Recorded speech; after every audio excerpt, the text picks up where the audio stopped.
பொது இடத்தில் மது அருந்தியவர்களை ரோந்து சென்ற காவலர் கண்டித்ததால் மது போதையில் இருந்த ஆசாமிகள் காவலரை சுற்றி வளைத்து மிரட்டிய வீடியோ சமூக வலைதளங்களில் வைரலாகி வருகிறது. காரைக்கால் மாவட்டத்தில் பொதுமக்களுக்கு இடையூறாக பொது இடங்களில் மது அருந்துபவர்களை காவல்துறை மூலம் கண்காணிக்கப்பட்டு வழக்கு பதிவு செய்து வருகின்றனர்.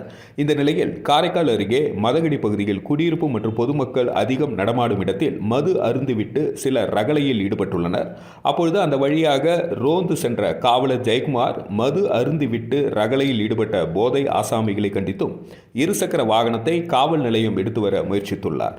உடனே மது போதையில் இருந்த போதை ஆசாமிகள் காவலர் ஜெயக்குமாரை சுற்றி வளைத்து கடும் வாக்குவாதத்தில் ஈடுபட்டு காவலர் வண்டியை தடுத்து நிறுத்தி செல்போனில் வீடியோ எடுத்து திட்டியுள்ளனர். காவலர் பலமுறை எச்சரித்தும் வண்டியை விடாமல் மறித்து அவரை பணி செய்ய விடாமல் தடுத்து ரகளையில் ஈடுபட்டுள்ளனர்.